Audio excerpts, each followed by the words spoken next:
বিশেষ করে মহিলা শ্রমিক যারা থাকবেন, নারী শ্রমিক, তাদের জন্য কর্মঘণ্টার ব্যাপারে আমাদের একটা প্ল্যান আছে, আমরা বলেছি পর্যায়ক্রমে সেটা ইনশাল্লাহ বাস্তবায়িত হবে। এটা যখন বললাম, কারো কারো কপালে চিন্তার ভাঁজ, আর কেউ কারো কারো উল্লাস যে এই একটা ভালো পয়েন্ট পেয়েছি, এবার আর একটা মিসাইল মেরে দিব জামাত ইসলামের উপর। হলো, দুটোই হলো। চিন্তার ভাঁজ, যারা ব্যবসা এবং শিল্পের মালিক তারা চিন্তা করেছেন 5 ঘন্টা কাজ করে যদি 8 ঘন্টার বেতন হয়, তাইলে আমি পোষাবো কিভাবে? না, আপনি দিবেন কেন? তিনি যে কয় ঘন্টা এখানে শ্রম দিবেন সেই কয় ঘন্টার আপনি দিবেন, বাকিটা সরকারের দায়, সরকারকে দিতে হবে। মায়েরা সমাজ গড়ে দিবেন আর মায়েদেরকে এটুকু সম্মান আমরা দেখাবো না, এটা হতে পারে না। দুনিয়ার বহু দেশে এটা 6 ঘন্টা, 4 ঘন্টা, 5 ঘন্টা। অনেকে আওয়াজ তুললো, এমনি নারীরা কর্মক্ষেত্রে সুযোগ পায় কম। এখন যখন নিয়োগকর্তা দেখবে যে তাদের কর্মঘণ্টা কম, তখন আর নিবেই না। কিন্তু তারা এটা চিন্তা করেননি। যখন একজন সন্তান সম্ভবা মা, এরপরে যখন তিনি সন্তানকে জন্ম দেন, তারা লালন পালন করেন, অনেক সময় 8 ঘন্টা কাজ করতে পারবেন না বলে পুরো চাকরিটাই ছেড়ে দেন। আমরা তো সেখানে তাদের জন্য সহজ করে দিচ্ছি, যাতে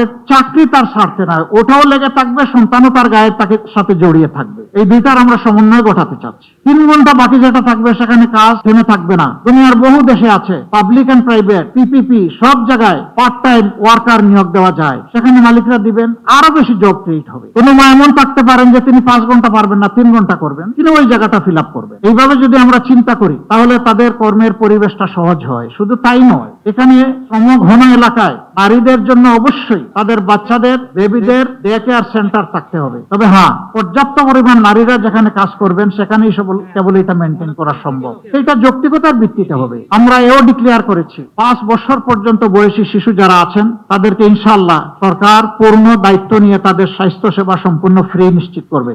সারা জীবন যারা দেশকে, রাষ্ট্রকে দিয়ে গেছেন, অবসর জীবনে চলে গেছেন, এই রিটায়ারমেন্ট লাইফে একদিকে থাকে না টাকা করি, অন্যদিকে বেড়ে যায় রোগ শোক, সেই সময়টা বড় কষ্টের। যিনি সারা জিন্দগি রাষ্ট্রকে দিলেন, রাষ্ট্রের অবশ্যই তার প্রতি, সেই নাগরিকের প্রতি দায়িত্ব আছে। তিনি একজন কৃষক হতে পারেন অথবা উচ্চ পর্যায়ের একজন কর্মকর্তা হতে পারেন, কিন্তু এখন অবসরে, এই অবসরকালীন জীবনে যতদিন তারা বেঁচে থাকবেন, রাষ্ট্র ইনশাআল্লাহ তাদের পূর্ণ চিকিৎসার দায়িত্ব নেবে। মাঝখানের যে বয়সটা, ক্রিয়েটিভ এজ, পার্টিসিপেটরি, কিছু দায়িত্ব নিবে রাষ্ট্র, কিছু নিবে ব্যক্তি। এইভাবে মিউচুয়ালি এটা আমরা ইনশাআল্লাহ মেকআপ করবো।